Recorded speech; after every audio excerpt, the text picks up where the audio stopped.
"Step aside, sir. This is a restricted area." The words cut through the morning air like a blade, stopping Marcus Thompson mid-stride as he approached the memorial gates. The elderly man clutched his worn leather messenger bag tighter, rain droplets gathering on his gray hair. Behind him, hundreds of families streamed toward the ceremony, their umbrellas creating a sea of black against the white marble walls. But Marcus stood frozen, facing a young staff sergeant whose hand rested firmly on his sidearm. "Before we jump back in, tell us where you're tuning in from, and if this story touches you, make sure you're subscribed, because tomorrow I've saved something extra special for you." "You're not on the list," the guard continued, scanning his tablet with mechanical precision. "No valid military ID, no invitation, no entry." Marcus reached into his jacket, fingers trembling slightly as he produced a faded card. The plastic was cracked, the photo barely visible, but the words, "United States Army," were still legible across the top. The sergeant barely glanced at it before shaking his head. "This expired 15 years ago. Sir, I'm going to have to ask you to move along." That's when Marcus did something unexpected. He smiled. A quiet, knowing smile that carried the weight of decades. "Son," he said softly, "there are names on that wall in there. Names of men who didn't make it home. Names that shouldn't be forgotten." His voice never rose, never demanded, but something in his tone made the sergeant pause. "I understand that, sir, but rules are rules. Security protocols exist for a reason, especially with the president arriving.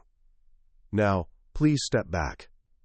Marcus nodded slowly, his fingers unconsciously touching a small metal pin on his jacket lapel, a pin so worn and tarnished that its insignia was barely visible. But as he turned to leave, a voice called out from the growing crowd, "Wait." The command came from a woman in her 50s, distinguished in her pressed uniform, with colonel's eagles gleaming on her shoulders. Colonel Patricia Hayes approached the gate, her eyes moving between Marcus and the young sergeant. "Is there a problem here, Staff Sergeant Rodriguez?" "No problem, ma'am. Just following protocol. This gentleman doesn't have proper credentials for the ceremony." The colonel studied Marcus for a moment, something flickering in her expression. Something that looked almost like recognition. "What's your name, sir?" Colonel Hayes asked, her voice gentler than her rank might suggest. "Marcus Thompson, ma'am. I came to pay my respects." Marcus met her gaze steadily, and for just a moment, time seemed to stand still. The colonel's eyes widened slightly, almost imperceptibly, before she quickly regained her composure. "Staff Sergeant Rodriguez," she said slowly, "escort Mr. Thompson to the administration building. I need to make some calls." "But, ma'am, protocol clearly states," Rodriguez began, but Hayes cut him off with a sharp look. "Now, Sergeant." "And Rodriguez," she added, her voice dropping to barely above a whisper, "no one else hears about this until I say otherwise. Do you understand?" The young sergeant's confusion was evident, but he nodded. "Yes, ma'am." As they walked toward the small building beside the memorial entrance, Marcus caught sight of the ceremony preparations. Military personnel moved with precision, setting up chairs, adjusting microphones, positioning flags. The eternal flame flickered in its marble housing, casting dancing shadows on the engraved names that covered the memorial walls. Marcus Thompson had always been the kind of man who preferred shadows to spotlights. At 67, he moved through his days at the Cedar Falls Community Center with the quiet efficiency of someone who understood that the most important work often went unnoticed. His official title was maintenance supervisor, but anyone who spent time at the center knew Marcus was much more than that. He fixed broken playground equipment with the same care he used to comfort a crying child. He mopped floors with the same attention to detail he applied to helping elderly visitors navigate the building's maze of rooms. The community center sat on the corner of Main Street and Veterans Boulevard, a modest brick building that had served the town for over 40 years. Marcus had worked there for the past 12 years, ever since he'd moved to Cedar Falls from wherever he'd lived before. Nobody asked too many questions about Marcus's past, and he didn't volunteer information.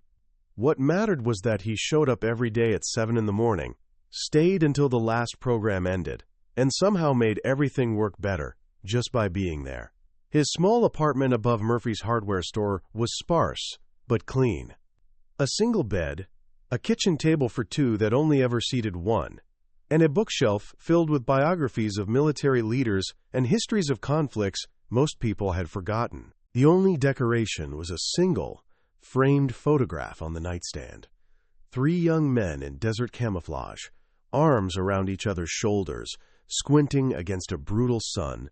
The faces were clear, bright with the invincible confidence of youth, but the background was deliberately obscured. Marcus's daily routine rarely varied. Coffee at 5:30, strong and black.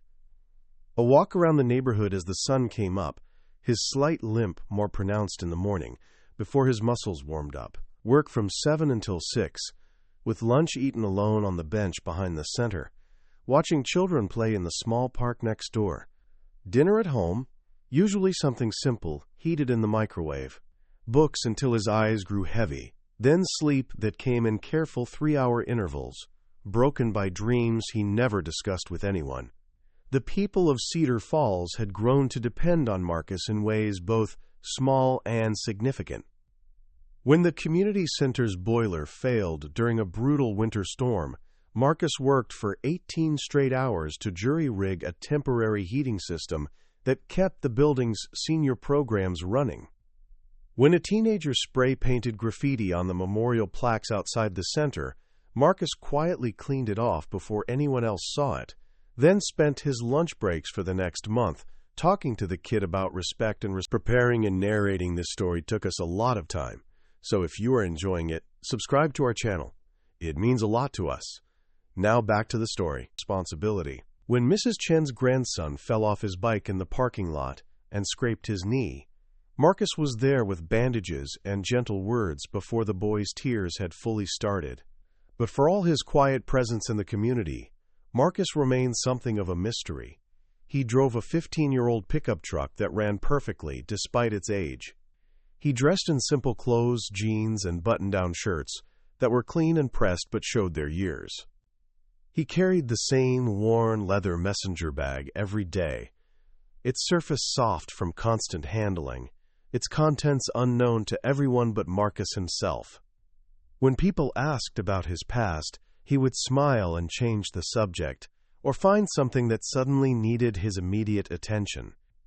The closest anyone had come to learning about Marcus's history was Jimmy Foster, a Korean War veteran who spent most afternoons at the community center playing chess and telling stories to anyone who would listen. Jimmy rolled his wheelchair into the center every day at 2 o'clock sharp, positioned himself near the large windows that overlooked the park, and held court until closing time. He had a gift for drawing people out, getting them to share pieces of themselves they hadn't intended to reveal. But even Jimmy had only managed to extract a few fragments from Marcus over the years.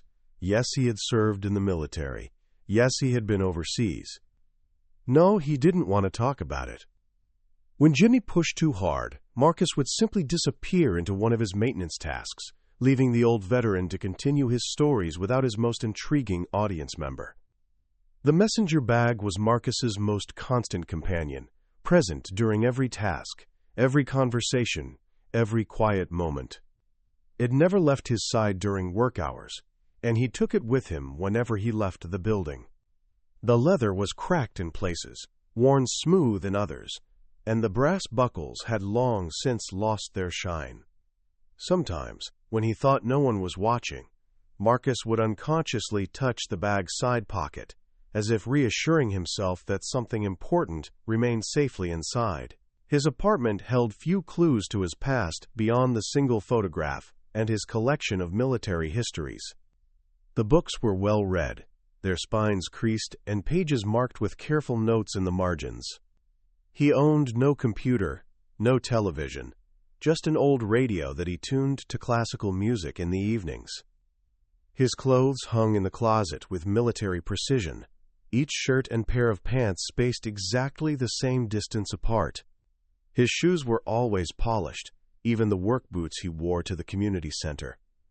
The people who interacted with Marcus daily began to notice small things that set him apart. The way he stood perfectly straight, despite his limp, shoulders square and head held high.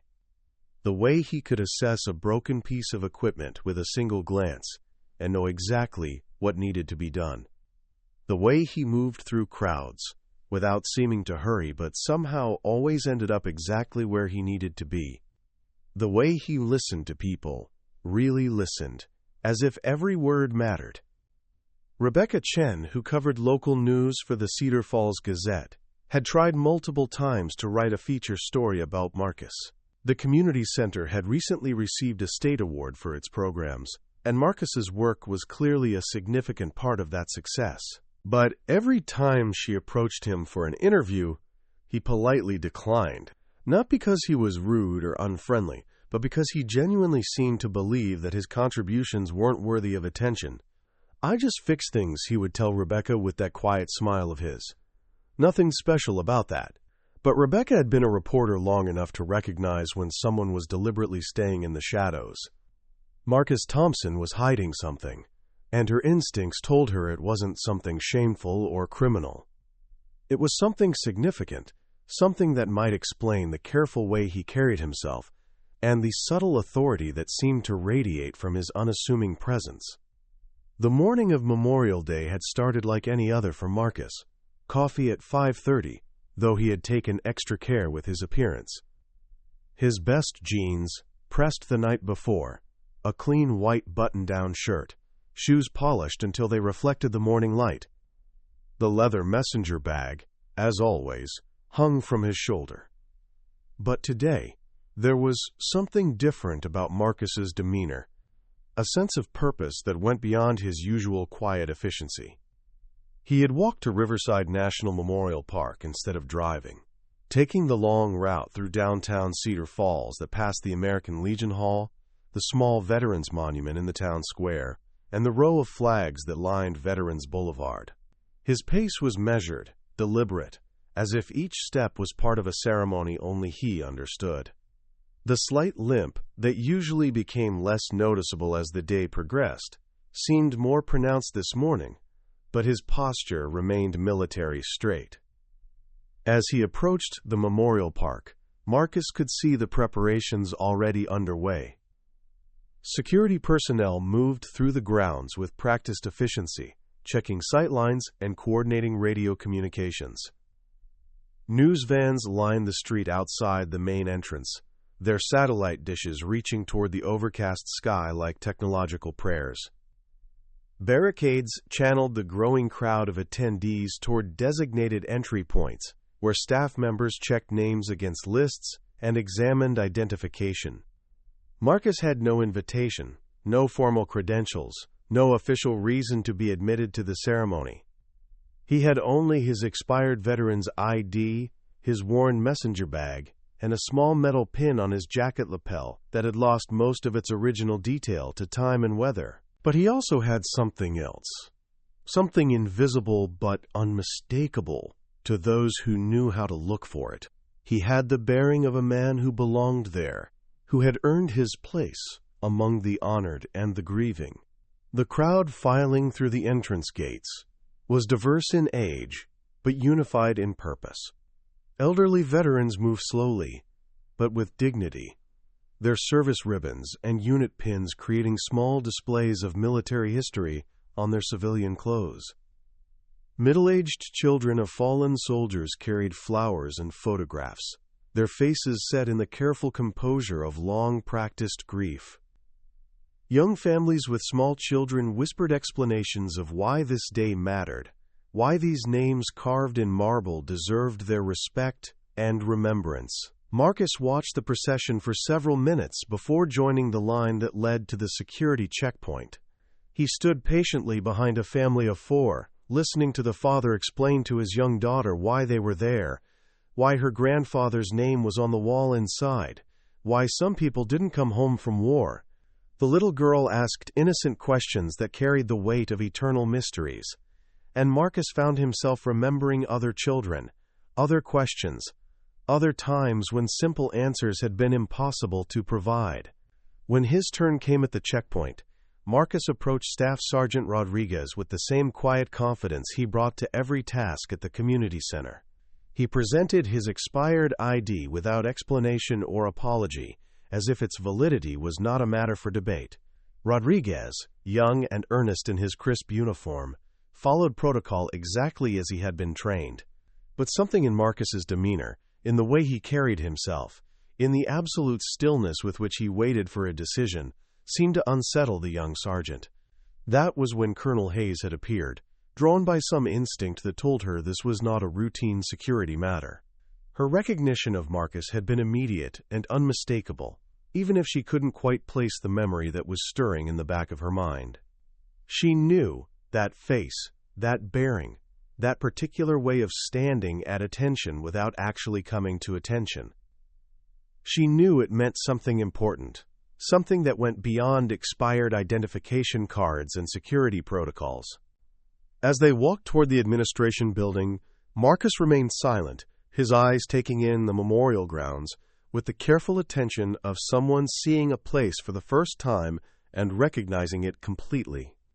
The white marble walls gleamed despite the overcast sky, each engraved name perfectly aligned and meticulously maintained. The eternal flame danced in its protected enclosure, casting shifting patterns of light and shadow across the gathering crowd. American flags of various sizes created a symphony of red, white, and blue throughout the landscape, their gentle movement in the morning breeze providing the only sound beyond the quiet conversations of arriving families. Colonel Hayes glanced at Marcus several times during their short walk, her mind racing through decades of faces and names in classified briefings. She had the distinct feeling that she was walking beside someone whose story would change everything about this Memorial Day ceremony. Someone whose presence here was not coincidental but absolutely necessary. The weight of that possibility pressed against her military training, creating a tension between protocol and instinct that she hadn't felt since her early days as a young officer facing impossible decisions with insufficient information. Behind them, Staff Sergeant Rodriguez followed orders while his confusion deepened. In his 3 years of security duty, he had never seen a colonel react to a civilian the way Hayes had reacted to Marcus Thompson. The protocol was clear, the rules were simple, but something about this situation felt like it was moving beyond the boundaries of standard operating procedure into territory that his training hadn't covered. As they reached the administration building, Rodriguez wondered if this quiet, unassuming man with the expired ID and the worn messenger bag was about to change his understanding of what Memorial Day really meant. Inside the administration building, the fluorescent lights hummed overhead as Colonel Hayes led Marcus down a narrow hallway lined with official portraits and commendation plaques. The building smelled of fresh paint and floor wax, a sanitized environment that contrasted sharply with the living history gathering outside. Hayes gestured toward a small conference room, its walls covered with organizational charts and security protocols for the day's ceremony. "Please, have a seat, Mr. Thompson," she said, her voice carrying a formality that didn't quite mask her underlying tension. Marcus settled into one of the plastic chairs, placing his messenger bag carefully on the table beside him. His movements were unhurried, almost meditative, as if he had all the time in the world, despite the obvious urgency of the situation.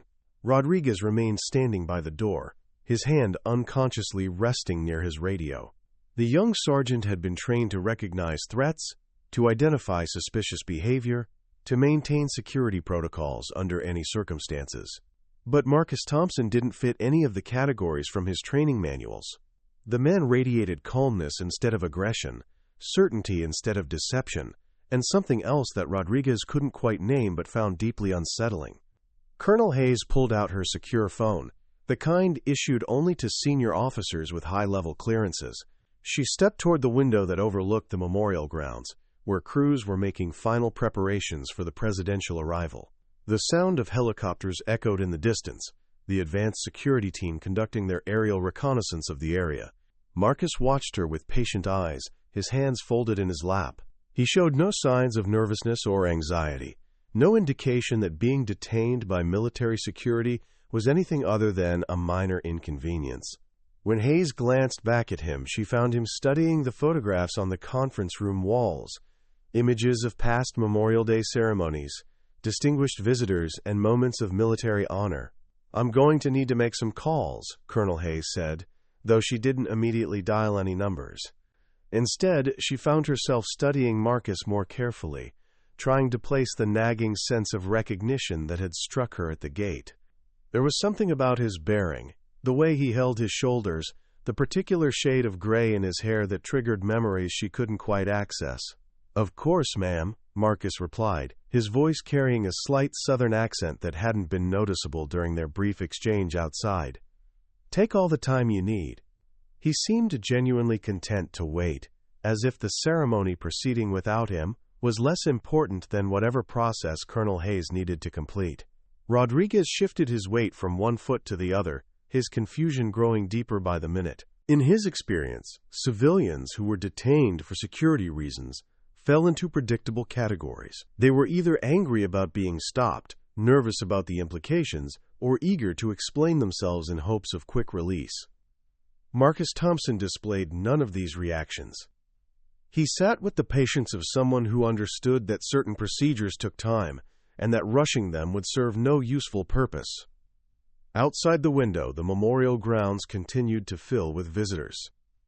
Families arranged themselves near the marble walls, searching for specific names among the thousands carved into the stone. Veterans in their dress uniforms moved with the careful precision of men and women who had spent decades practicing the rituals of military ceremony. Local dignitaries took their assigned seats in the VIP section, checking their programs and adjusting their formal attire. The weather had begun to clear slightly, though heavy clouds still dominated the sky. Patches of sunlight broke through occasionally, illuminating portions of the memorial in brilliant white light before disappearing again behind the gray cover. The eternal flame continued its steady dance, unaffected by the atmospheric changes around it. Colonel Hayes finally activated her phone, but instead of making a call, she began scrolling through what appeared to be an encrypted database. Her movements were quick and precise, the actions of someone familiar with accessing classified information under time pressure. Marcus observed her work without obvious interest, though his eyes tracked her movements with the subtle attention of someone trained to notice details. "Mr. Thompson," Hayes said without looking up from her phone, "can you tell me why you felt it was important to be here today?" Marcus considered the question for a long moment, his gaze drifting back to the window where the ceremony preparations continued. "Every year, I come to pay my respects," he said simply. "Not here, specifically, but somewhere. There are always names that need remembering. Always families that shouldn't have to carry their grief alone." His words carried a weight that seemed disproportionate to their simplicity, as if each phrase had been carefully chosen to convey meaning beyond its surface level. "But why here?" Hayes pressed, her fingers still moving across her phone screen. "Why today? Why this particular ceremony?" Marcus smiled, that same quiet expression that had given Rodriguez pause at the security gate.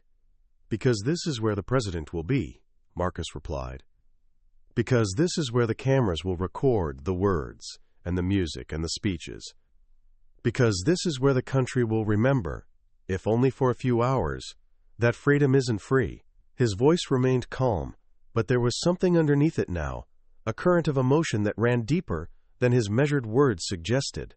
Rodriguez found himself leaning forward slightly, drawn in despite his professional training to maintain objective distance. There was something compelling about the way Marcus spoke, as if his words carried authority earned through experience rather than bestowed by rank or position. Colonel Hayes stopped scrolling and stared at her phone screen. Her expression changed, subtle but unmistakable, as if she had found something that confirmed her worst fears or her highest hopes. She glanced at Marcus, then back at the screen, then at Marcus again. "Mr. Thompson," she said slowly, "I need to verify some information. Would you mind if I asked you a few questions about your military service?" Marcus nodded, though his posture remained relaxed. "I served," he said. "Desert Storm, mostly communications and intelligence support." Nothing too exciting, by most standards. But the way he said it, the careful neutrality of his tone, suggested that his definition of exciting might be considerably different from the average person's understanding. "Unit designation?" Hayes asked, her voice taking on the clipped efficiency of an official interrogation.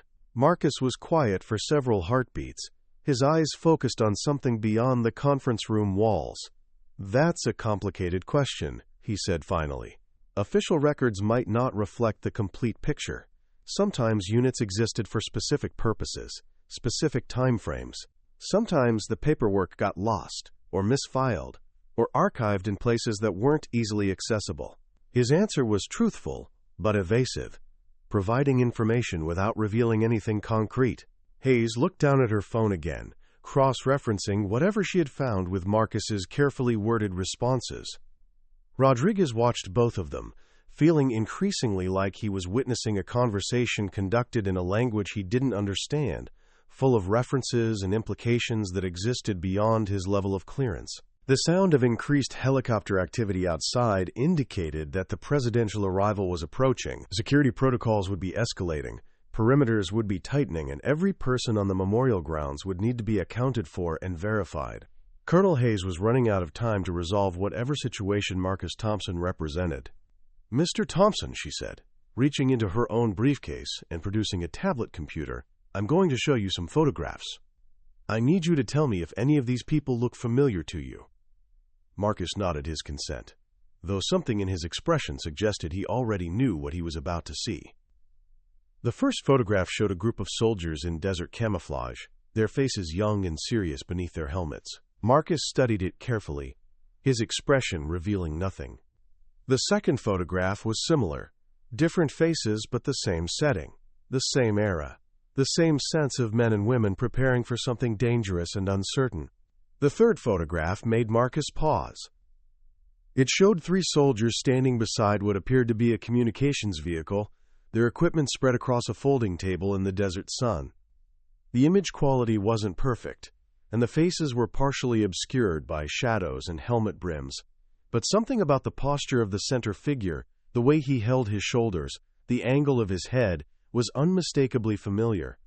Colonel Hayes watched Marcus's reaction closely. "That photograph was taken 32 years ago," she said, "during the initial phase of Operation Desert Storm. The unit designation was classified then and remains classified now. The mission details are still sealed under national security protocols." Marcus continued studying the photograph, his expression thoughtful but unreadable. "Those were different times," he said finally. "Different rules, different priorities.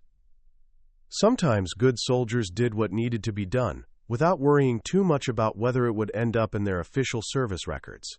Sometimes the most important work was the kind that nobody was supposed to know about."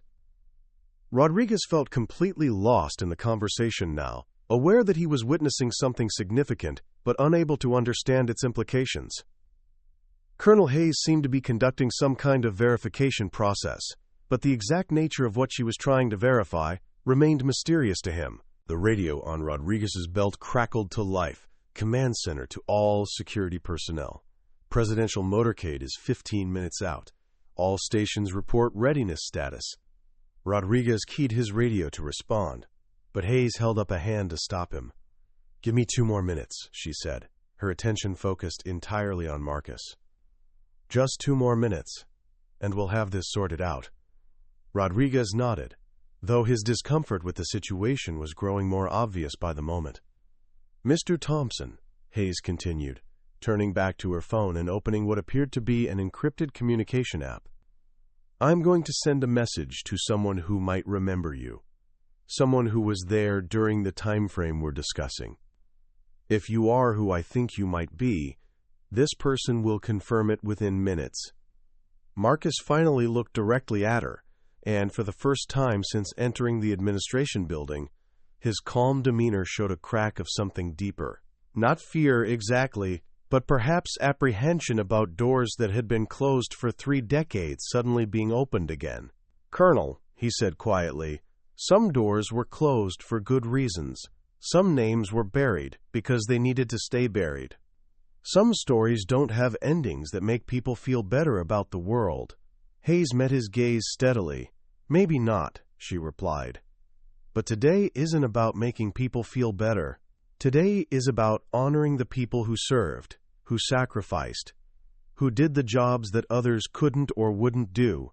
If you're who I think you are, then you deserve to be recognized, not hidden away like something shameful.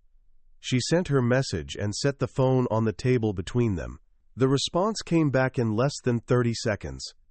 A single word followed by a string of numbers and letters that meant nothing to Rodriguez but caused Colonel Hayes to inhale sharply. "Mr. Thompson," she said, standing up so quickly that her chair rolled backward. "Marcus, I need you to understand that I'm about to make some calls that are going to change everything about today's ceremony. Everything. Are you prepared for that level of attention?" Marcus was quiet for a long moment, his hands still folded in his lap, his expression thoughtful. Outside, the sounds of the arriving presidential security detail grew louder, more urgent. The ceremony was approaching its scheduled start time, and hundreds of people were taking their seats on the memorial grounds. "Colonel," Marcus said finally, "I came here to pay my respects to soldiers who didn't make it home. If honoring them means accepting recognition I never wanted, then I suppose that's a price worth paying. But I want you to understand something. Whatever you think you know about me, whatever that message confirmed, the real story is more complicated than any official record could capture." Hayes was already dialing a new number, her movements sharp with urgency. "This is Colonel Hayes at Riverside Memorial. I need an immediate secure line to the White House Communications Office. Priority Alpha clearance. Yes, I'll hold." Rodriguez looked back and forth between them, completely overwhelmed by the rapid escalation of events. What had started as a routine security stop had transformed into something that apparently required direct communication with the White House. The quiet maintenance worker from the community center was somehow connected to classified military operations and presidential-level security protocols. While Hayes waited for her call to be connected, Marcus reached into his messenger bag and withdrew a single piece of paper, yellowed with age and folded into precise quarters. He placed it on the table without unfolding it, but the care with which he handled it suggested it was tremendously important to him. "That's my original commendation letter," he said to Rodriguez, as if sensing the young man's confusion and wanting to provide some kind of explanation. "Signed by General Norman Schwarzkopf himself, never officially filed because the mission it referenced never officially happened. I've carried it with me for 32 years, not because I wanted recognition, but because it was the only proof I had that the people we lost mattered to someone besides their families." Rodriguez stared at the folded paper, beginning to understand that he was in the presence of something extraordinary. The name Schwarzkopf was legendary in military circles, synonymous with the successful prosecution of Operation Desert Storm.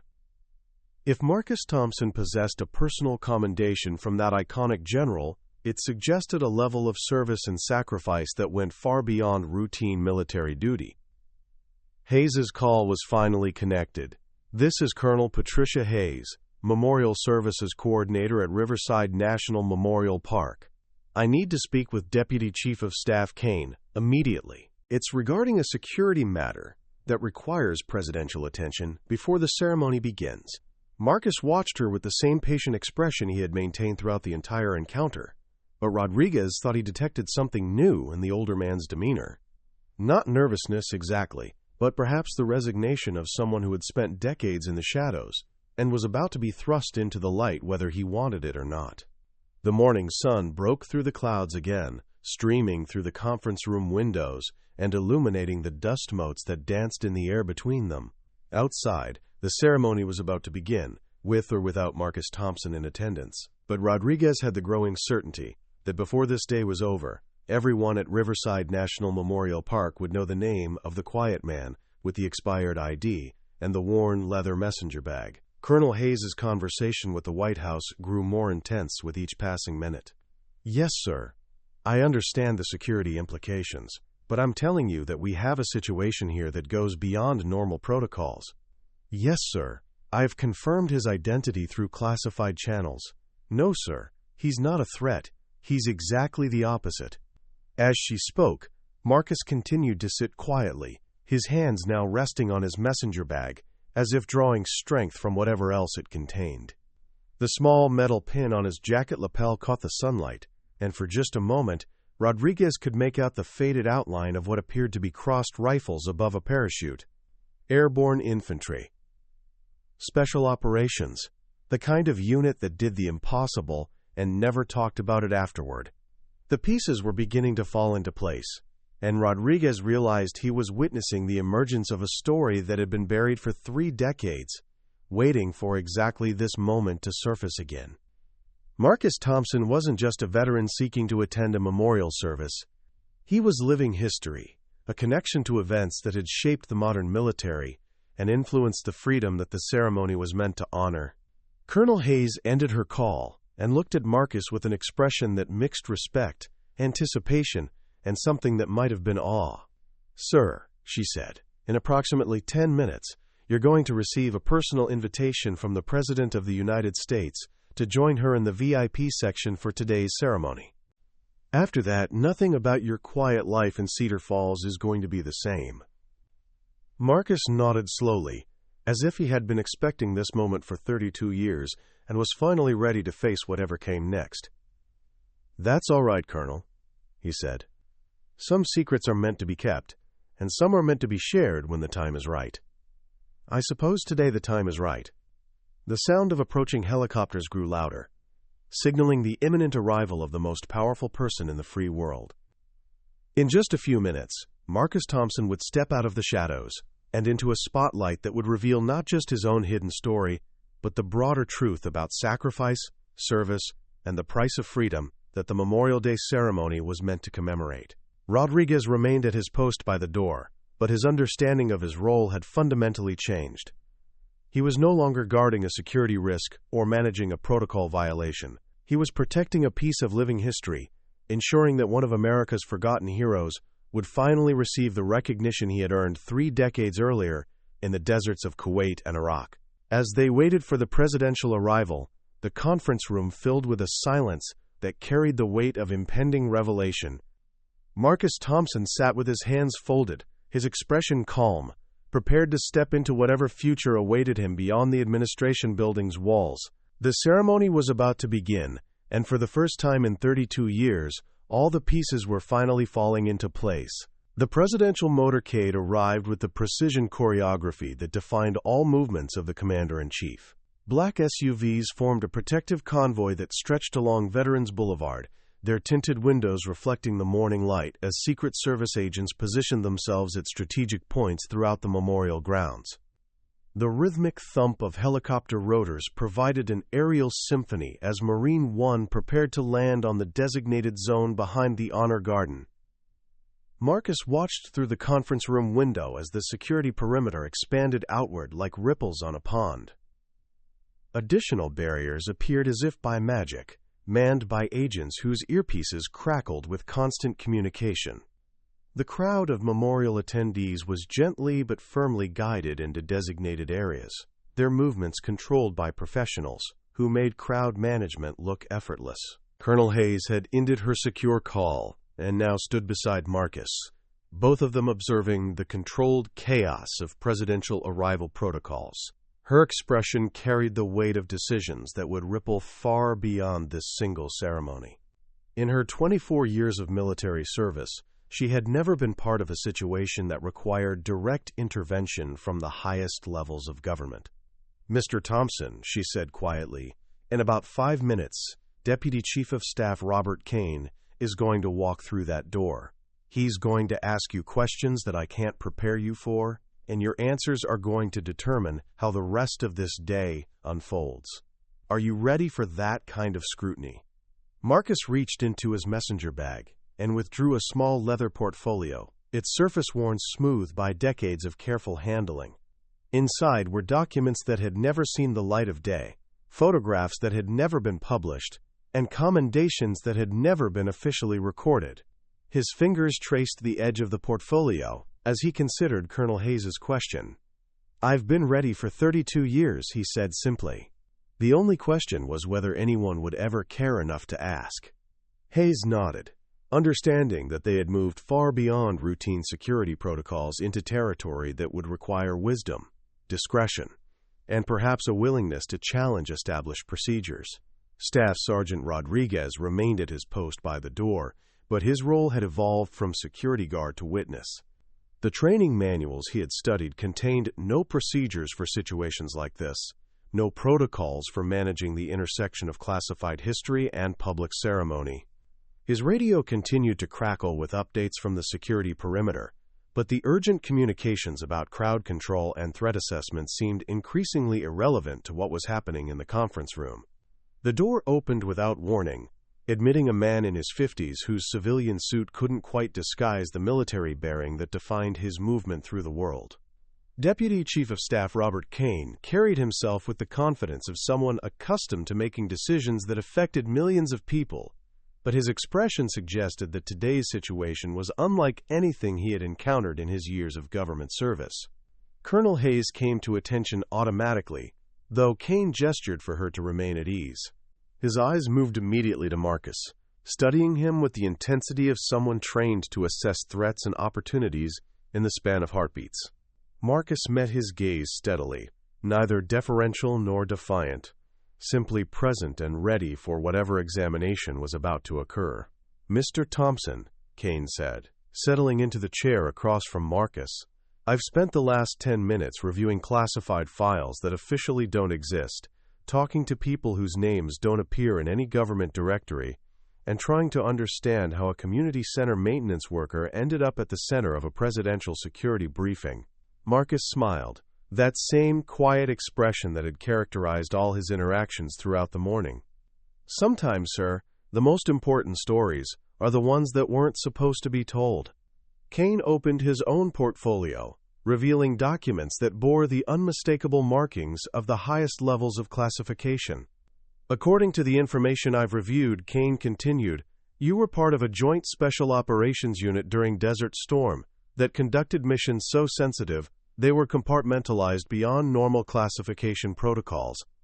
The unit had no official designation, no permanent personnel assignments, and no records maintained in standard military databases."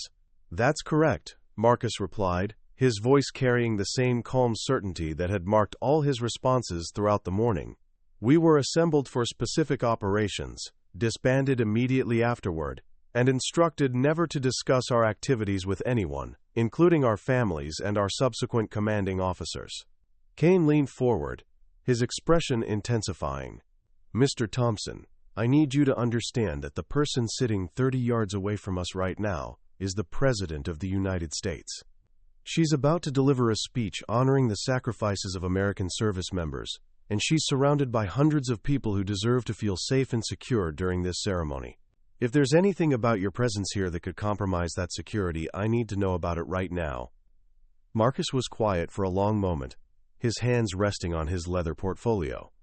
Outside, the sounds of the ceremony preparation reached their final crescendo as the presidential party took their positions near the memorial wall. The eternal flame danced in its marble housing, casting shifting patterns of light across the engraved names of the fallen. "Sir," Marcus said finally, "the missions we conducted saved American lives and shortened the war. The methods we used were unconventional, sometimes legally questionable, and always deniable by higher authority. The 3 men who served with me in the most sensitive operations didn't survive to see the end of the conflict. I've spent 32 years living with the knowledge that their sacrifices were never officially recognized, never properly honored, never acknowledged by the country they died serving." Kane's expression softened slightly, recognizing the weight of survivor's guilt that colored Marcus's words. "Tell me about the commendation letter," he said. "The one signed by General Schwarzkopf." Marcus opened his portfolio and withdrew the yellow document that had been folded and unfolded countless times over the decades. He handed it to Kane, who read it carefully, his eyes moving across lines of text that detailed actions taken under circumstances that remained classified decades after their completion. This commendation, Kane said slowly, references missions that don't appear in any official operational history of Desert Storm. It mentions intelligence-gathering activities that prevented what it calls, quote, catastrophic losses of American personnel. It's signed personally by Schwarzkopf, but there's no official record of it ever being processed through normal channels. Because it couldn't be, Marcus replied. The operations we conducted were designed to be invisible, expendable, and completely deniable. When they succeeded, the credit went to conventional forces. When they failed, they never officially happened. The letter exists because General Schwarzkopf believed that someone, somewhere, should know what we actually accomplished. Staff Sergeant Rodriguez found himself holding his breath as he listened to the conversation. The maintenance worker he had stopped at the security gate was revealing himself to be a shadow warrior whose actions had influenced the course of a major military conflict, yet whose contributions had been deliberately erased from history. Colonel Hayes had remained silent throughout Kane's questioning, but now she spoke up. Sir, I've confirmed Mr. Thompson's identity through multiple classified channels. The people I've contacted remember him, remember his unit, and remember the impact of their operations. If he says he was there, if he says he served with distinction, then I believe we can trust that assessment. Kane closed the commendation letter and handed it back to Marcus. Mr. Thompson, under normal circumstances, I would recommend that you be escorted from the premises and that this entire conversation be classified and forgotten. But these aren't normal circumstances. The President's speech today is about honoring hidden heroes, about recognizing the sacrifices that often go unacknowledged, about ensuring that no American who served their country is forgotten or ignored. Marcus carefully returned the letter to his portfolio, his movements deliberate and respectful. What are you asking me to do, sir? Kane stood up, his decision made. I'm asking you to accept a personal invitation from the President to join her during today's ceremony. I'm asking you to allow your story to be told, your service to be recognized, and your sacrifices to be honored in the way they should have been 32 years ago. The weight of Kane's words settled over the conference room like a blanket. Marcus had spent 3 decades avoiding attention, maintaining anonymity, living quietly in the shadows of his own extraordinary history. The idea of stepping into the spotlight, of having his story become part of the public record, was both terrifying and liberating. Sir, Marcus said quietly, if accepting that invitation means that the families of the men who died with me can finally know how their sons and husbands and fathers served their country, then I accept. But I need your word that this won't become a political spectacle, that it won't be used to advance anyone's agenda except honoring the dead. Kane nodded solemnly. You have my word, Mr. Thompson. This is about honoring service, not politics. This is about ensuring that courage is recognized, regardless of how long it takes, for the recognition to arrive. Colonel Hayes stepped forward, her voice carrying the formal authority of her rank. Mr. Thompson, if you're ready, I'd like to escort you to the VIP section. The ceremony is about to begin, and the President is expecting to meet you before she takes the podium. Marcus stood slowly, his movements carrying the careful precision of someone who had spent decades managing chronic pain from old injuries. He slung his messenger bag over his shoulder, adjusted his jacket to ensure the small unit pin was visible, and took a deep breath that seemed to draw strength from some internal reservoir of courage. I'm ready, he said, and for the first time since entering the administration building, his voice carried a note of anticipation rather than resignation.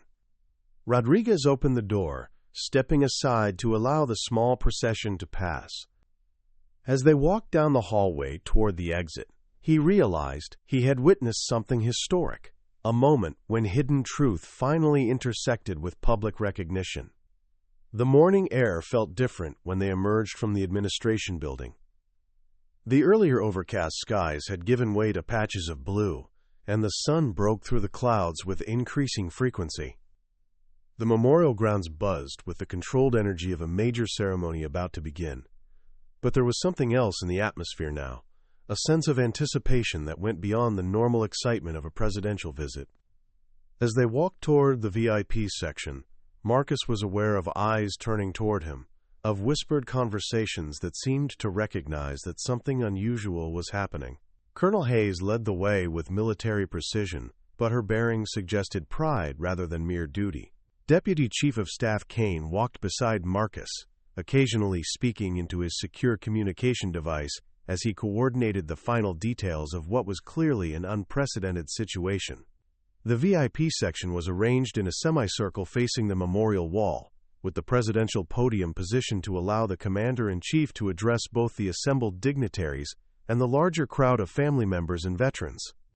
Secret Service agents maintained their vigilant positions throughout the area, but their posture suggested controlled alertness rather than active threat response.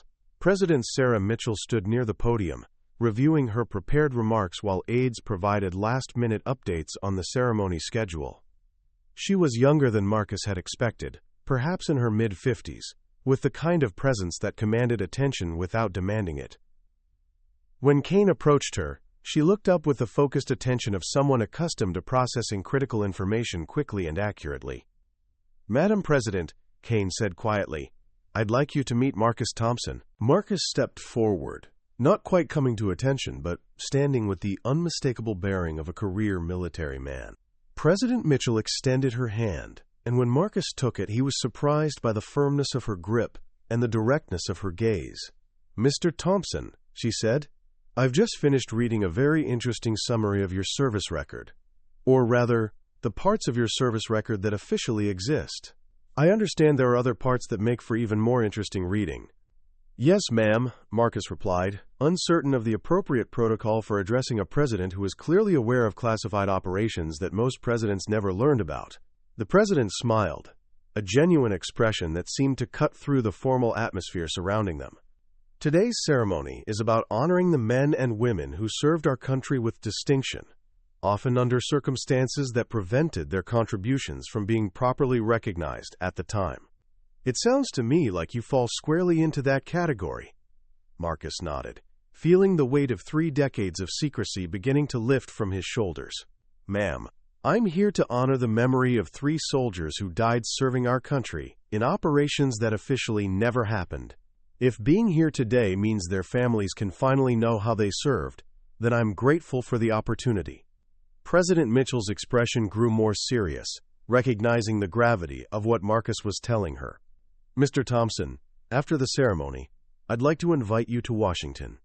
There are some people at the Pentagon who would very much like to meet with you, some families who deserve to know the truth about their loved ones, and some official records that need to be corrected to reflect the actual history of your service."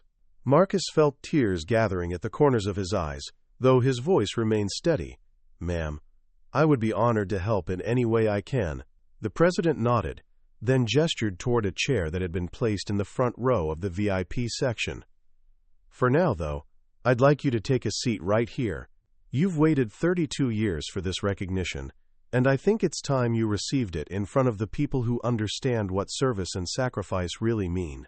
As Marcus settled into his designated chair, he was aware of the profound change that had occurred in his life over the course of a single morning. He had awakened as an anonymous maintenance worker, had been stopped at a security gate as a potential threat, and was now sitting in the VIP section as an honored guest of the President of the United States.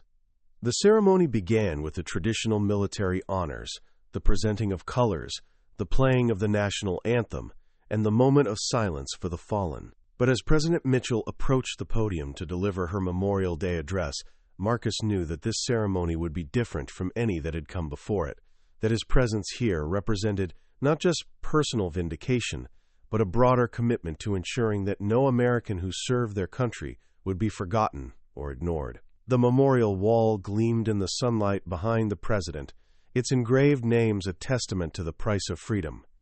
As she began to speak about hidden heroes and unrecognized sacrifices, Marcus touched the small unit pin on his jacket lapel and thought about 3 young soldiers who had died in the desert 32 years earlier, secure in the knowledge that their story would finally be told and their service properly honored. The morning had brought him full circle, from dismissal to recognition, from shadow to light, from forgotten soldier to honored guest, As President Mitchell's words carried across the memorial grounds, Marcus Thompson finally understood that some secrets were meant to be revealed, some stories were meant to be shared, and some recognition was worth waiting 32 years to receive. President Mitchell's speech began with the traditional acknowledgments of distinguished guests and grateful recognition of the families gathered to honor their fallen loved ones. Her voice carried across the memorial grounds with the practiced authority of someone accustomed to addressing the nation during moments of profound significance. The hundreds of attendees listened with the respectful attention that marked such solemn occasions, but Marcus could sense an undercurrent of anticipation that suggested this ceremony would offer something beyond the usual commemorative remarks. The president's words took an unexpected turn as she began discussing the nature of service itself, the complexity of sacrifice, and the reality that not all heroism occurs in the spotlight of public recognition. She spoke about classified operations, about soldiers whose contributions could not be acknowledged at the time they occurred, about families who had waited decades to understand the true circumstances of their loved one's service and sacrifice. Marcus felt the attention of the crowd shifting, becoming more focused, more engaged with the president's message. Around him in the VIP section, distinguished guests and military officials leaned forward slightly, recognizing that the prepared remarks were being supplemented with content that addressed current events, current revelations, current opportunities for justice and recognition. Today, President Mitchell continued, we have the privilege of correcting a historical oversight. We have the opportunity to honor service that has remained hidden too long, to recognize sacrifice that was classified for reasons of national security but deserves acknowledgement for reasons of national gratitude. She paused, her gaze moving across the assembled crowd before settling on Marcus with unmistakable intent. Ladies and gentlemen, I would like you to meet Marcus Thompson, a veteran whose service to our country during Operation Desert Storm exemplified the highest traditions of American military excellence, yet whose contributions have remained classified and unrecognized for over 3 decades. The crowd stirred, hundreds of heads turning toward the VIP section where Marcus sat with his hands folded, his expression calm despite the sudden focus of national attention. Colonel Hayes, positioned near the edge of the VIP area, felt a surge of professional satisfaction as she watched the president's words validate her morning's instincts. Staff Sergeant Rodriguez, maintaining his security position despite the morning's revelations, found himself witnessing a moment that would reshape his understanding of duty, service, and the complex relationship between public recognition and private sacrifice. Mr. Thompson and his unit conducted operations behind enemy lines that prevented catastrophic losses of American personnel and shortened the duration of active combat. These missions required extraordinary courage, exceptional skill, and absolute discretion. The nature of their work meant that their success could never be publicly acknowledged, their decorations could never be officially recorded, and their sacrifices could never be formally recognized. The president gestured for Marcus to stand, and he rose slowly, his bearing unconsciously shifting into the military posture that decades of civilian life had never completely erased. The crowd's applause began tentatively, uncertain of the appropriate response to such an unexpected revelation, but grew in volume and intensity as the implications of the president's words became clear. Marcus Thompson represents thousands of American service members whose contributions to our national security remain hidden in classified files, whose heroism exists beyond the reach of public gratitude, whose families have carried questions and uncertainties for decades because the full truth of their loved one's service could not be shared. Today we begin to change that. The applause became sustained, a rolling wave of recognition that seemed to encompass not just Marcus, but all the unnamed, unrecognized warriors whose stories remain buried in government archives. Marcus acknowledged the response with a slight nod, his eyes moving across the crowd of faces that represented the American people he had served in silence for so many years. President Mitchell allowed the applause to continue for several moments before raising her hand for quiet. "Mr. Thompson," she said, addressing him directly, though her words carried to every corner of the memorial grounds, "would you join me at the podium? I believe the American people deserve to hear from you directly about the price of freedom and the meaning of service." Marcus moved toward the podium with measured steps, his slight limp more noticeable under the scrutiny of hundreds of observers, but his dignity undiminished by any physical limitation. The president stepped aside, yielding the microphone to a man who had never sought public attention, but whose story demanded to be heard. The memorial grounds fell completely silent as Marcus adjusted the microphone and looked out at the sea of faces before him. Veterans, families, children, dignitaries, reporters, and ordinary citizens all waited to hear words from someone whose existence they had not known about an hour earlier, but whose service had apparently influenced their lives in ways they were only beginning to understand. 32 years ago, Marcus began, his voice steady despite the magnitude of the moment. 3 young soldiers died serving our country in operations that officially never happened. Their names don't appear on this memorial wall, because their deaths occurred during missions that were classified beyond normal military protocols. Their families were told they died in training accidents, equipment failures, routine casualties of a conflict that was supposed to be brief and decisive. He paused, his eyes finding the memorial wall behind him, its marble surface reflecting the afternoon sun that had finally broken through the morning's cloud cover. The eternal flame danced in its housing, casting moving shadows across the thousands of names carved into the stone. For 32 years I've carried the weight of knowing how they really died, what they were really doing when they gave their lives, and why their sacrifice mattered to the safety and success of conventional forces who never knew they existed. I've carried their story because someone had to remember, someone had to bear witness, someone had to ensure that their courage wasn't completely forgotten. The crowd listened with absolute attention, recognizing that they were hearing not just one man's story but a window into a hidden dimension of military service that most civilians never considered. Parents of current service members felt a chill of recognition, understanding that their own children might be involved in operations whose details would never be shared, whose outcomes would never be publicly acknowledged.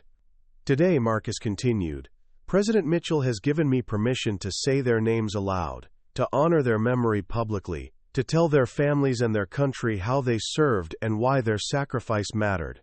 Staff Sergeant David Chen, Corporal Michael Rodriguez, and Specialist Jennifer Walsh died, preventing Iraqi forces from obtaining intelligence that would have cost hundreds of American lives and prolonged the ground war by weeks or months. A woman in the crowd gasped audibly, her hand flying to her mouth, as she recognized one of the names Marcus had spoken. Rebecca Chen, the local reporter who had tried so many times to interview Marcus about his work at the community center, felt her world shift as she realized that her father, whose death in a training accident had shaped her entire childhood, had actually died as a hero in combat operations that had remained secret until this moment. They died doing what soldiers do, Marcus continued, protecting their fellow Americans, accomplishing impossible missions under impossible circumstances, trusting that their sacrifice would serve a purpose, even if that purpose could never be publicly acknowledged. They died, believing that someone, somewhere, would remember them not as casualties of training accidents, but as warriors who answered their country's call when the stakes were highest and the recognition was non-existent. The president stepped forward, her own eyes bright with emotion as she listened to Marcus honor the memory of soldiers whose stories had remained buried too long. Behind her, military officials and government representatives began to understand the broader implications of what they were witnessing, the precedent being set for acknowledging classified operations and recognizing hidden service. Mr. Thompson, President Mitchell said when Marcus paused, "On behalf of a grateful nation, I want to present you with the Distinguished Service Cross, an honor that should have been awarded 32 years ago but is no less meaningful for the delay in its presentation." She signaled to an aide who approached with a presentation case containing the nation's second highest award for military valor. The crowd rose as one, their applause thunderous and sustained as the president pinned the medal to Marcus's jacket. The small unit pin that had adorned his lapel for decades was now joined by the recognition that officially acknowledged his extraordinary service. Marcus accepted the honor with the same quiet dignity that had characterized his entire morning, understanding that the medal represented not just his own recognition, but validation for every soldier whose service had remained hidden. As the applause gradually subsided, Marcus returned to the microphone one final time. "This medal doesn't belong to me alone," he said. "It belongs to David Chen, Michael Rodriguez, and Jennifer Walsh. It belongs to their families who deserve to know the truth about their service.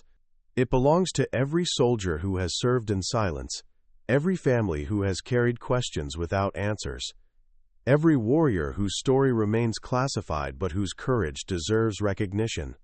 The ceremony continued with traditional elements: the laying of wreaths, the playing of taps, the moment of silence for all the fallen. But the atmosphere had been fundamentally transformed by Marcus's presence and the president's decision to use this Memorial Day as an opportunity for historical correction and long overdue recognition. As the formal ceremonies concluded and the crowd began to disperse, Marcus found himself surrounded by people whose lives had been touched by his words.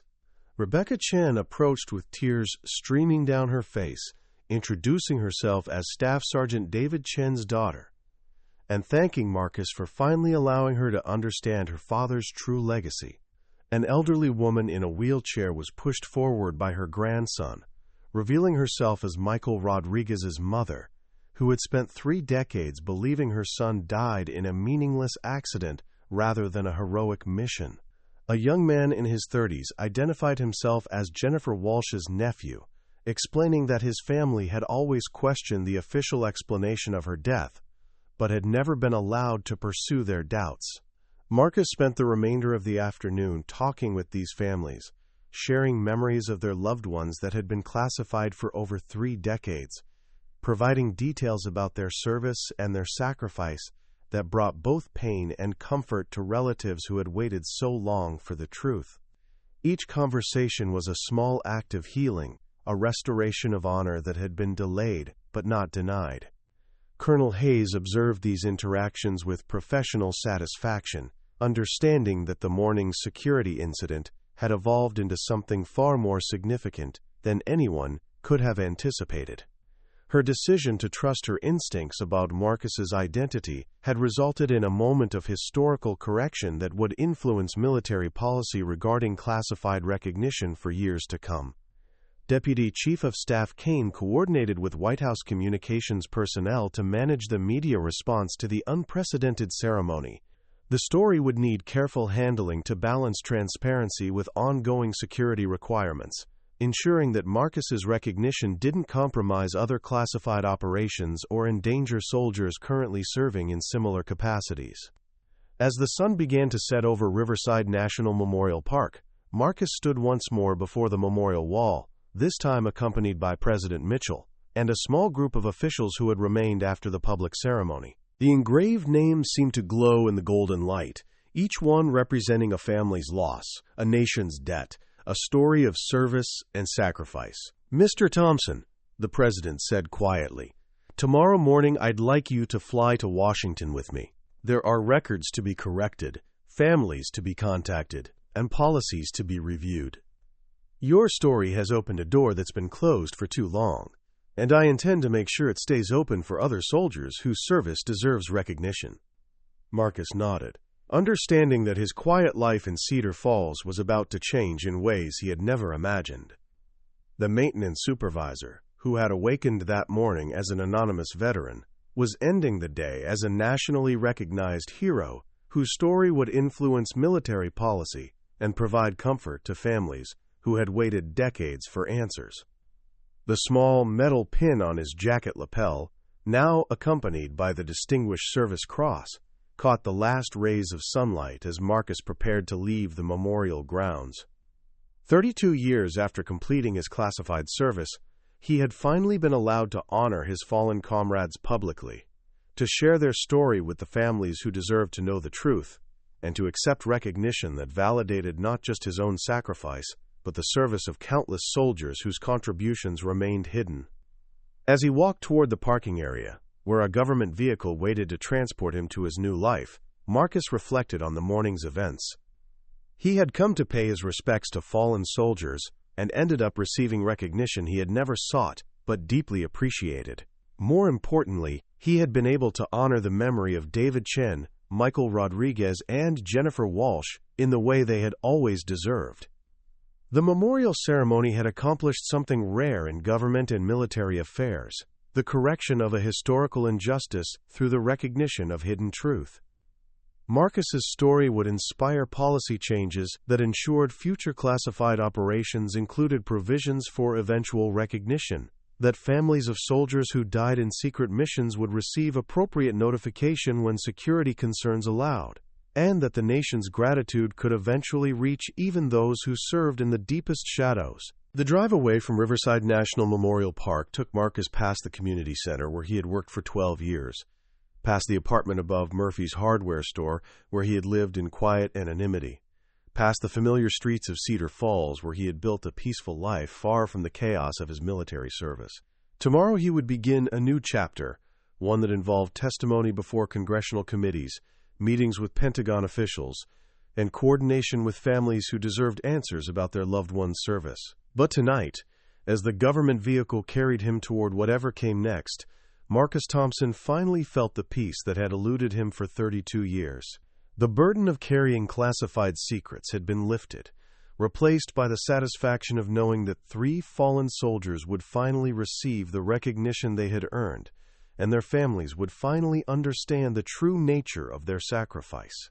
The memorial service had transformed from a routine ceremony into a moment of historical significance, proving that truth has its own timeline, and that recognition, however delayed, retains its power to heal, honor, and inspire. Marcus's journey from dismissed veteran to honored hero demonstrated that some stories are worth waiting for, some secrets are meant to be revealed, and some recognition is valuable precisely because it took courage to claim and wisdom to grant. As the lights of Cedar Falls faded behind them, Marcus touched the Distinguished Service Cross on his jacket and smiled, knowing that David Chen, Michael Rodriguez, and Jennifer Walsh would finally be remembered, not as training casualties, but as the heroes they had always been. The sentry who had blocked him at the memorial gate that morning had unknowingly initiated a process that would change military policy, provide comfort to grieving families, and ensure that classified service could eventually receive the recognition it deserved.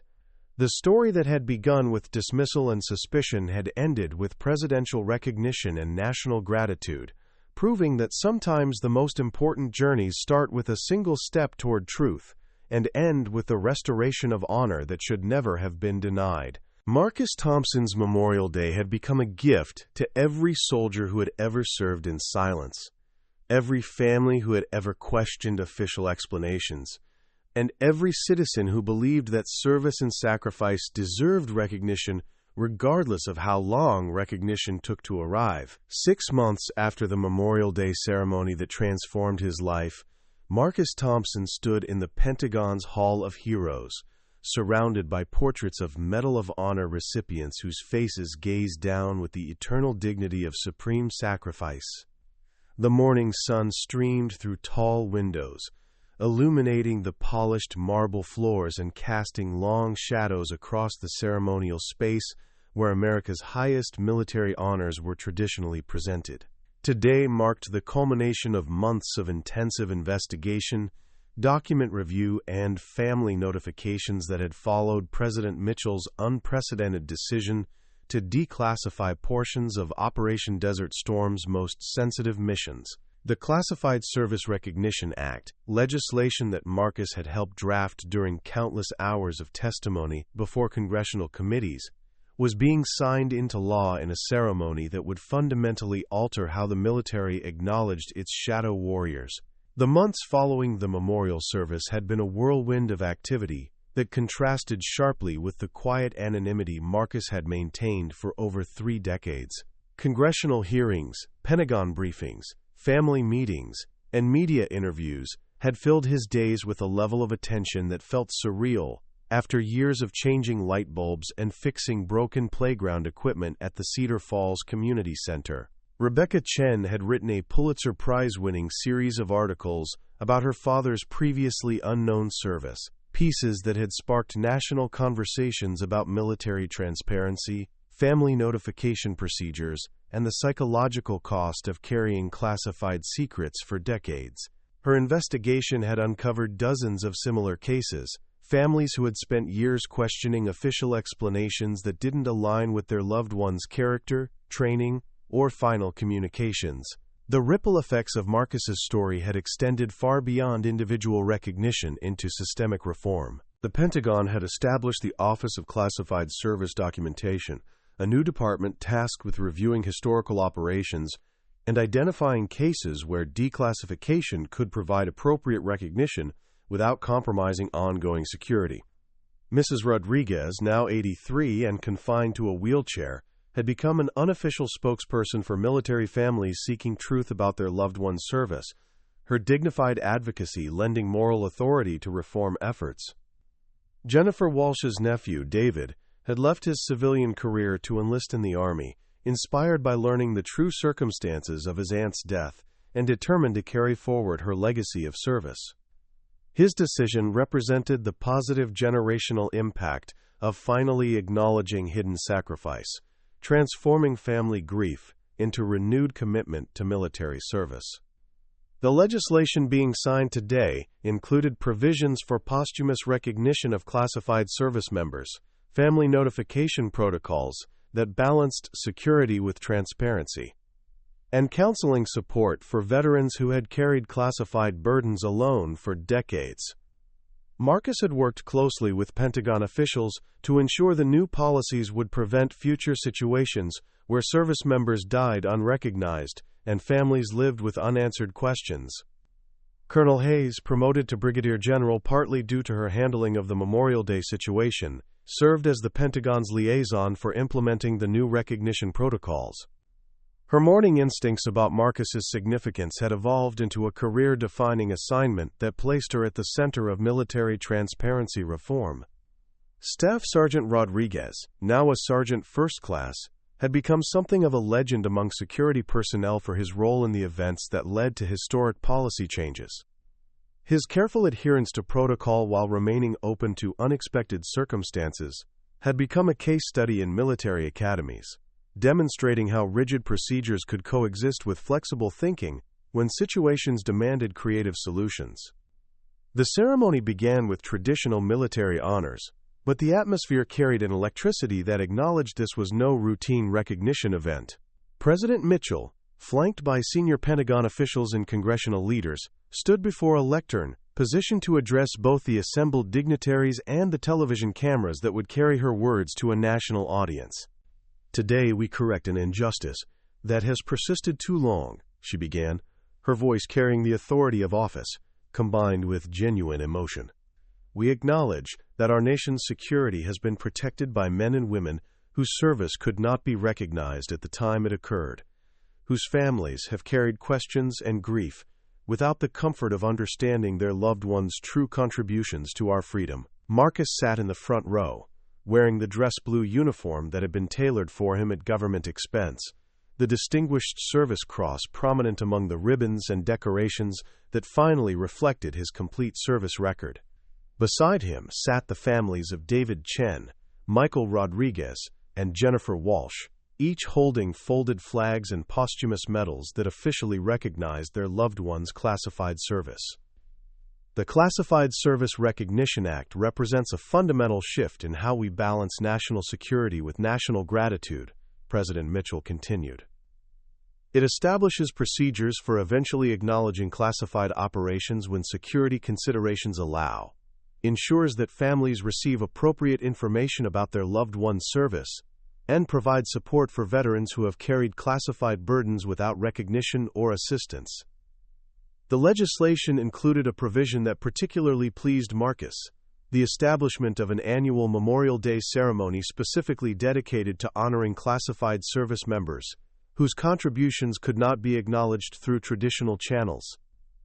This ceremony would provide a forum for families to gather, for stories to be shared within appropriate security boundaries, and for the nation to express gratitude to its hidden protectors. President Mitchell called Marcus to the podium, where he would add his signature to the legislation as a witness to its necessity and importance. As he stood before the assembled audience, Marcus reflected on the journey that had brought him from a security checkpoint confrontation to the Pentagon's most ceremonial space. 6 months ago, he said, his voice steady despite the magnitude of the moment. "I was stopped at a memorial service because I couldn't prove I belonged there. Today, we're ensuring that no veteran who served with honor will ever again be denied recognition they've earned, that no family will be forced to live with incomplete information about their loved one's sacrifice, and that our nation's gratitude can eventually reach even those who served in the deepest shadows." The signing ceremony concluded with the presentation of additional medals to families whose cases had been reviewed and approved under the new protocols. Each presentation represented years of investigation, careful document review, and delicate balance between transparency and security. Marcus watched these ceremonies with deep satisfaction, knowing that his willingness to step forward had opened doors for recognition that would have otherwise remained forever closed. Following the Pentagon ceremony, Marcus traveled to Cedar Falls for a different kind of recognition. The town had decided to rename Veterans Boulevard as Marcus Thompson Way, a gesture that embarrassed him but reflected the community's pride in their formerly anonymous neighbor. The Cedar Falls Community Center had established the Thompson Fellowship, a program providing college scholarships to children of military families, funded by donations that had poured in from across the country after Marcus's story became national news. Jimmy Foster, now 84 and still holding court at the community center every afternoon, had become the unofficial historian of Marcus's transformation from maintenance supervisor to national figure. His storytelling had evolved to include eyewitness accounts of the morning Marcus had left for the memorial service as an anonymous veteran and returned as a presidential honoree. The hardware store apartment above Murphy's had been quietly preserved exactly as Marcus had left it, though he now lived in a small house provided by grateful citizens, who insisted he accept their gesture of appreciation. The sparse furnishings, military history books, and single photograph remained as they had been, a shrine to the quiet life he had built while carrying extraordinary secrets. Marcus's new role as senior advisor for classified service recognition required regular travel between Cedar Falls and Washington, a schedule that allowed him to maintain connections to the community that had unknowingly sheltered him, while contributing to policy development that would affect thousands of military families.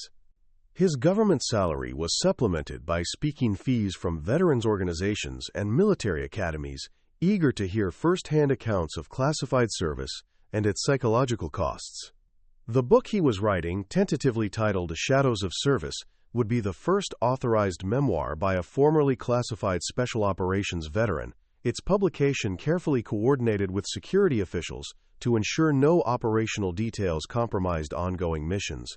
The advance interest from publishers reflected public fascination with hidden military history and the personal cost of carrying national secrets. Rebecca Chen had evolved from local newspaper reporter to national correspondent, her expertise in classified military operations making her a sought-after journalist for stories involving government transparency and military family issues. Her relationship with Marcus had grown beyond professional collaboration into genuine friendship, their shared understanding of how secrets shaped lives, creating a bond that transcended their different experiences. The families of the three soldiers Marcus had honored at the memorial service had formed a support network for other families seeking information about classified service, their advocacy helping to identify additional cases where declassification could provide appropriate recognition. Their annual gathering at Riverside National Memorial Park had become an informal reunion for families affected by classified operations, a community of understanding that provided comfort unavailable through official channels. Mrs. Rodriguez's testimony before Congress about the impact of incomplete information on military families had been particularly powerful, her dignified presentation of a mother's 3-decade search for truth providing emotional weight to arguments for policy reform. Her son's posthumous medals now occupied a place of honor in her living room, finally reflecting the true nature of his service and sacrifice. David Walsh's decision to enlist had been documented by military recruiters as an example of how proper recognition could inspire continued service. His aunt's story transforming family tragedy into renewed commitment to military excellence.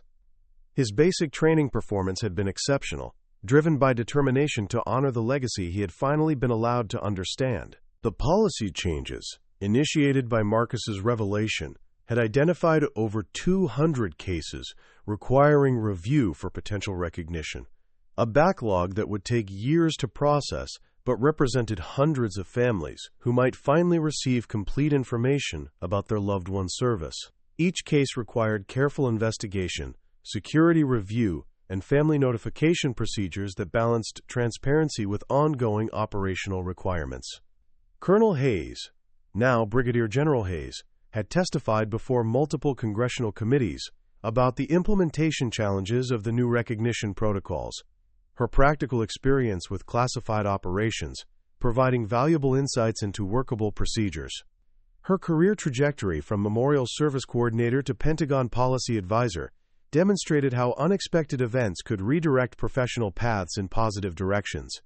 The memorial service at Riverside National Memorial Park had become an annual pilgrimage for Marcus, though his role had shifted from anonymous attendee to featured speaker.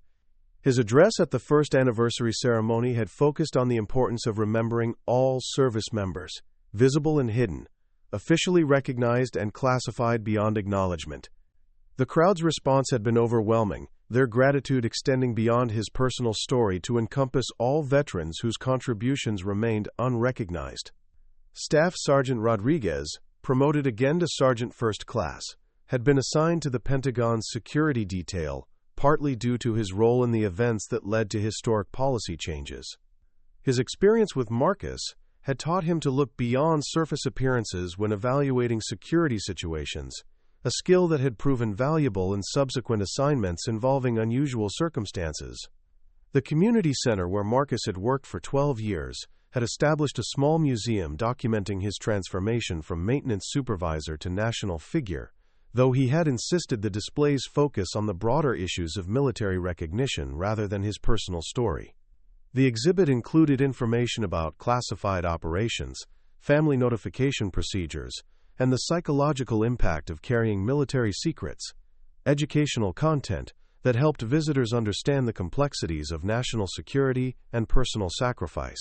Marcus's daily routine in Cedar Falls remained similar to his pre-recognition schedule, though his maintenance work had been replaced by writing, speaking, and consulting activities. His morning walks through the neighborhood now included stops to chat with residents who had become genuinely fond of their famous neighbor, their interactions reflecting the community's pride in his recognition while respecting his preference for normal relationships. The leather messenger bag that had accompanied him to the memorial service 6 months earlier now contained different documents, correspondence with military families, speaking notes, and draft chapters of his memoir. The bag itself had become something of a talisman, representing the continuity between his hidden service and his public recognition, between the secrets he had carried and the truth he could finally share. The small metal pin that had adorned his jacket lapel for decades had been joined by additional decorations, reflecting his complete service record, but he continued to wear the original insignia as a reminder of the soldiers who had not lived to receive recognition. The pin had become a symbol of hidden service, photographed by journalists, and recognized by veterans who understood its significance. President Mitchell's decision to use Memorial Day as an opportunity for historical correction had established a precedent for addressing long-standing injustices in military recognition, inspiring similar reviews of classified operations from other conflicts. The Korean War, Vietnam, Cold War operations, and more recent conflicts were being examined for cases where declassification could provide appropriate acknowledgement without compromising security. The legislation signed at the Pentagon ceremony included funding for counseling services specifically designed for veterans who had carried classified burdens alone for years or decades, recognizing that the psychological cost of military secrecy extended far beyond active service periods. Marcus had advocated strongly for these provisions, understanding from personal experience how isolation could compound the normal challenges of military transition. His testimony before the Veterans Affairs Committee had been particularly moving, describing the decades of carrying memories and knowledge that could not be shared with family, friends, or even other veterans. His words had helped lawmakers understand that classified service created unique forms of trauma that required specialized support and recognition. The annual ceremony at Riverside National Memorial Park had grown to include families from across the country whose loved ones had served in classified operations, creating a community of understanding that provided comfort and connection previously unavailable. Marcus served as the unofficial coordinator of these gatherings, his experience bridging the gap between official recognition and personal healing. 6 months after a security guard had blocked his entry to a memorial service, Marcus Thompson had become a symbol of the nation's commitment to honoring all who served, regardless of how long recognition took to arrive. His journey from dismissed veteran to presidential advisor demonstrated that truth has its own timeline, and that some stories, however delayed, retain their power to inspire change and provide healing. The transformation of his life from quiet anonymity to public recognition had not diminished his essential character or his commitment to service, though the nature of that service had evolved from fixing broken equipment to fixing broken policies. His dedication to ensuring that no veteran would face the isolation he had experienced for 3 decades represented the best traditions of military service extended into civilian advocacy. As evening settled over Cedar Falls on the 6-month anniversary of his memorial service recognition, Marcus stood in the small park behind the community center where he had eaten lunch alone for 12 years. The playground equipment he had maintained with such care continued to serve local children, its reliable operation a quiet testament to the importance of unrecognized work done with pride and precision. The lights of his adopted hometown twinkled in the gathering darkness, each illuminated window representing lives that had been touched in some way by his story, by the policy changes it had inspired, or by the broader understanding it had created about the complexity of military service and sacrifice. His recognition had become their recognition, his vindication their proof that truth and justice could prevail even when delayed by decades. The memorial ceremony that had changed his life had proven that some moments contain the power to transform, not just individual circumstances, but entire systems of recognition and acknowledgement. Marcus Thompson's journey from security checkpoint to Pentagon podium demonstrated that courage comes in many forms, that service extends beyond uniformed duty, and that the most important stories often begin with a single person willing to step forward and claim the recognition they had earned through sacrifice and silence. 3 years had passed since Marcus Thompson's name became synonymous with military transparency reform, and the autumn leaves falling across the grounds of Arlington National Cemetery seemed to whisper stories of their own as he walked the hallowed pathways between countless white headstones. Today marked the dedication of a new section within America's most sacred military burial ground, an area specifically designated for veterans whose classified service had finally received official recognition through the legislation that bore his influence. The November air carried a crispness that reminded Marcus of desert mornings decades earlier, when 3 young soldiers had awakened for the final time in service to operations that officially didn't exist. Now their names would be permanently etched alongside thousands of others in Section 78, the newly established Garden of Hidden Heroes, where families could finally visit graves that honored the complete truth of their loved ones' sacrifice. Marcus wore his dress uniform with the quiet dignity that had characterized his public appearances since that transformative Memorial Day morning 3 years earlier.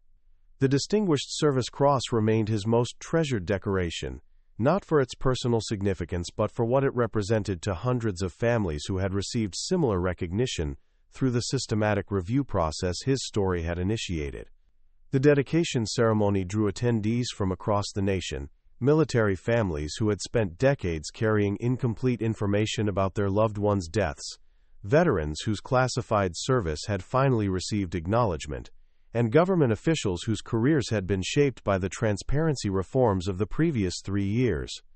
President Mitchell, now in her final year of office, would deliver the keynote address that formally established Arlington's commitment to honoring all forms of military service. Rebecca Chen, whose Pulitzer Prize-winning journalism had helped expand the national conversation about military family rights, covered the ceremony for the documentary she was producing about the long-term impact of classified service recognition. Her father's grave would be among the first interments in the new section, his headstone finally reflecting the true circumstances of his death and the classified mission that had cost his life. The transformation of military recognition policies over the previous 3 years had exceeded even the most optimistic projections of reform advocates.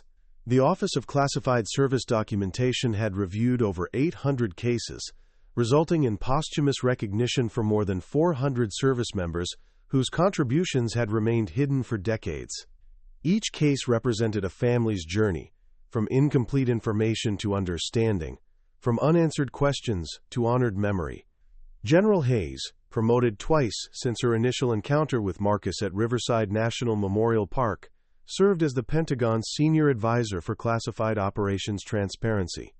Her career trajectory from Memorial Service Coordinator to 4-star General demonstrated how recognition of hidden service had created new opportunities for military leadership that understood the importance of balancing security requirements with family needs and veteran recognition.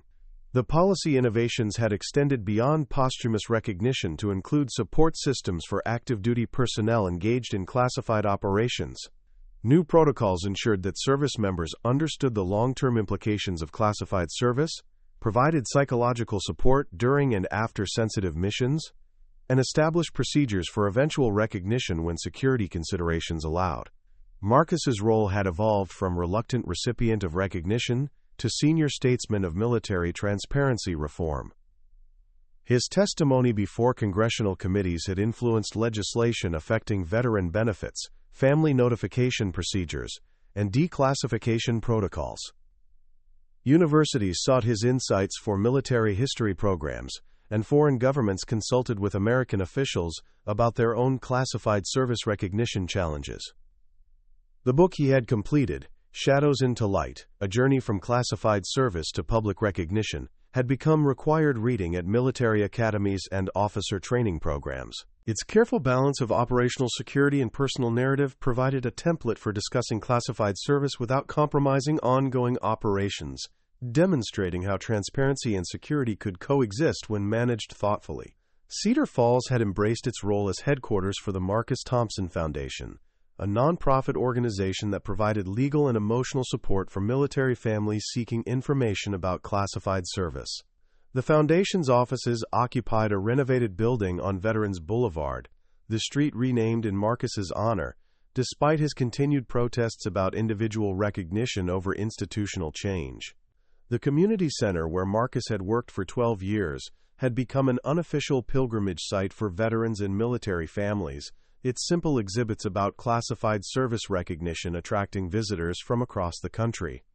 Jimmy Foster, now 87 and still holding court every afternoon, had become the center's volunteer historian, his storytelling expanding to include detailed accounts of the policy changes that had originated in their small Virginia town. The annual Memorial Day ceremony at Riverside National Memorial Park had grown into a national gathering for families affected by classified operations, its attendance exceeding 10,000 participants who traveled from every state to honor hidden service and advocate for continued transparency reforms.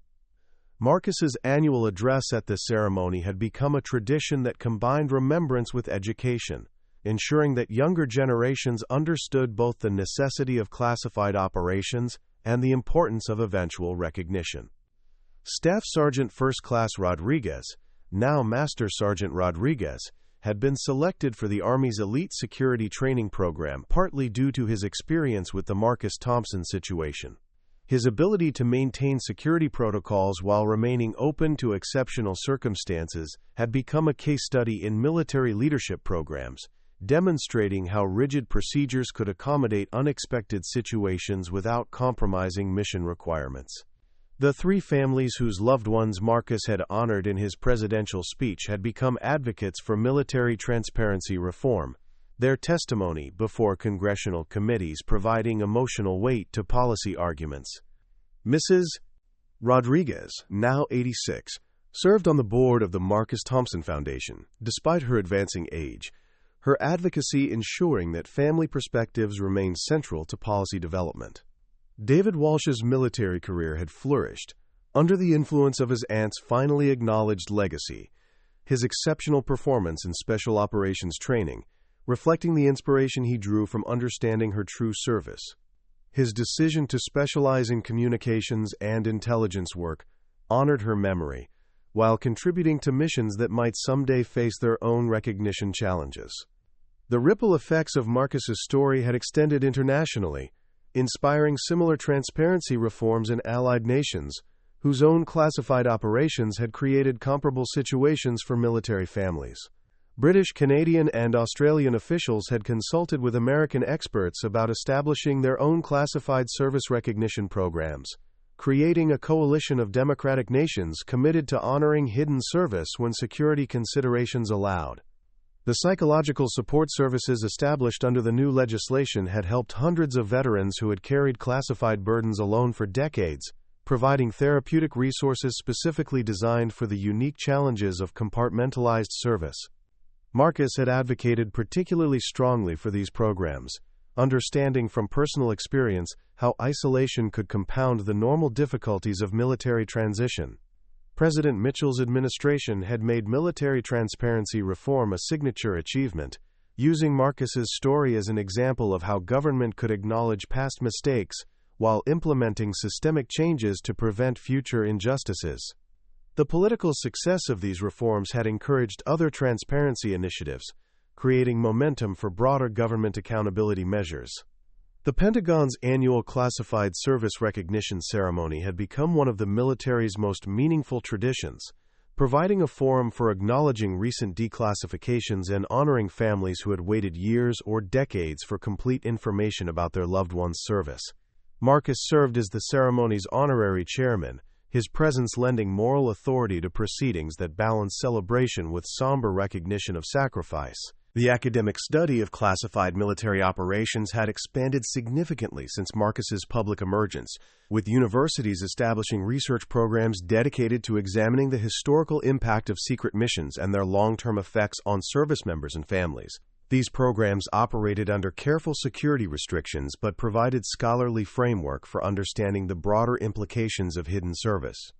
Marcus's daily routine in Cedar Falls had settled into a pattern that balanced public responsibilities with private reflection, his morning walks through familiar neighborhoods providing continuity with the anonymous life he had lived before recognition. Local residents had grown accustomed to their famous neighbor, their interactions reflecting genuine affection rather than celebrity fascination.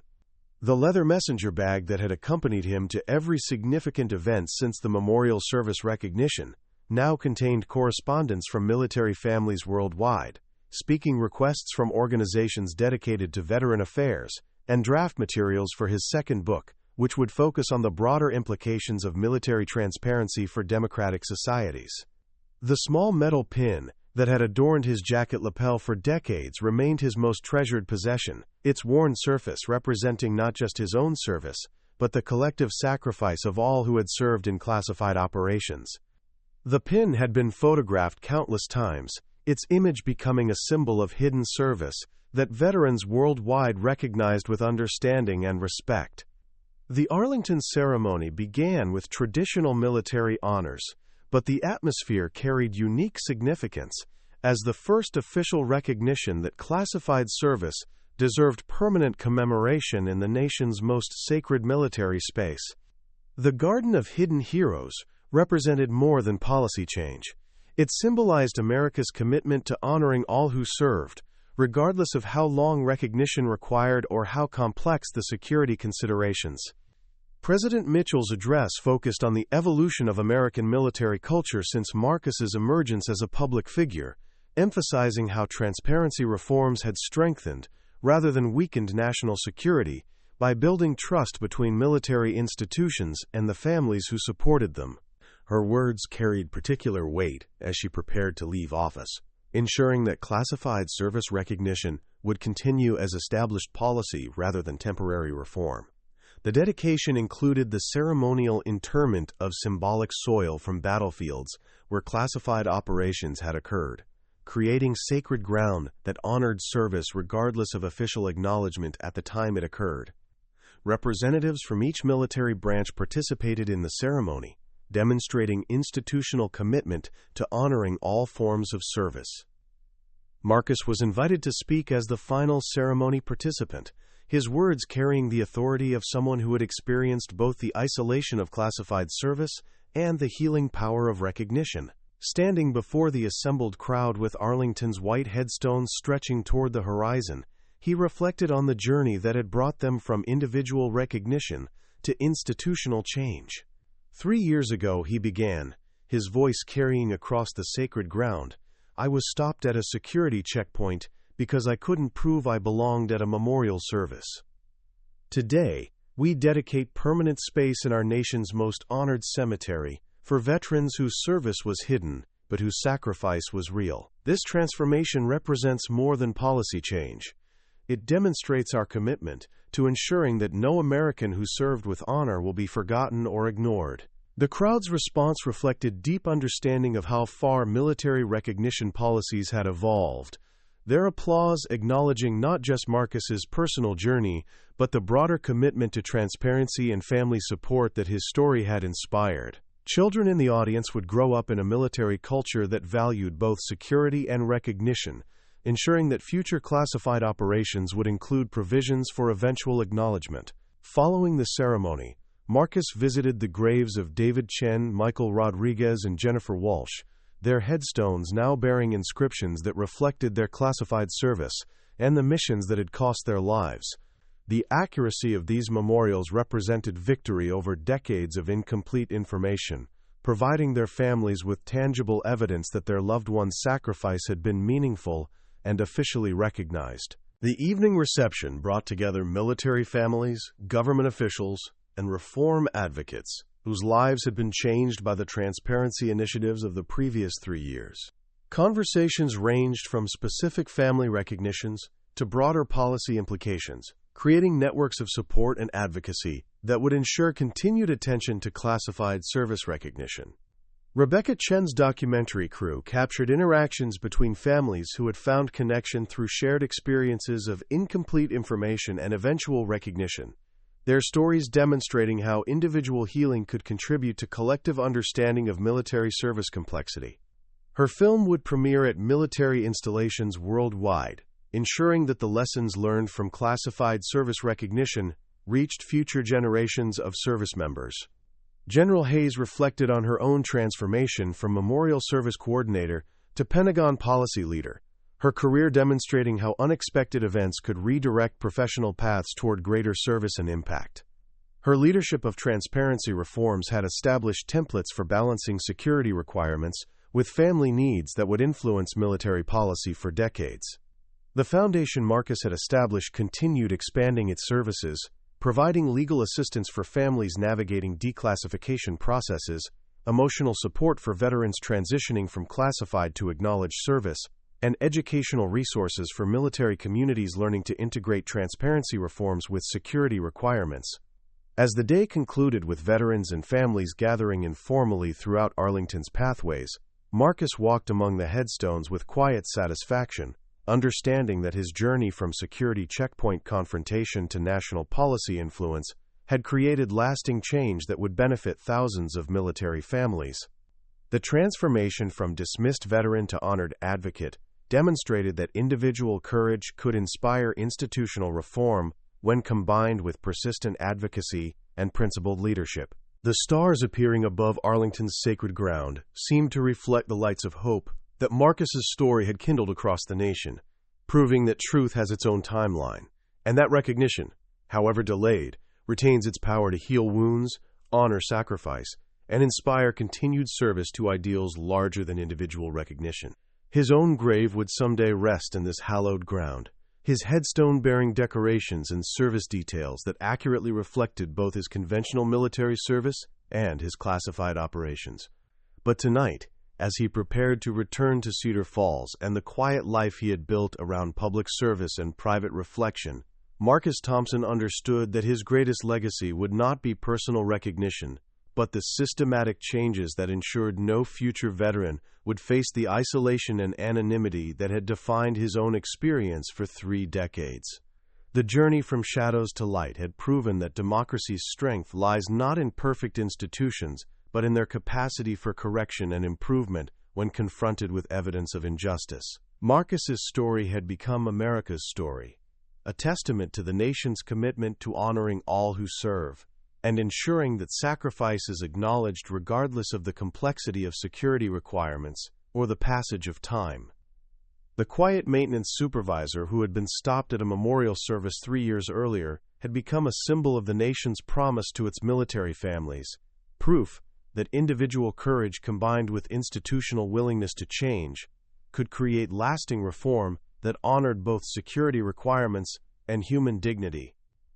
His legacy would continue through the thousands of families who would never face the uncertainty and isolation that had defined his own experience, ensuring that classified service would be eventually recognized rather than permanently hidden.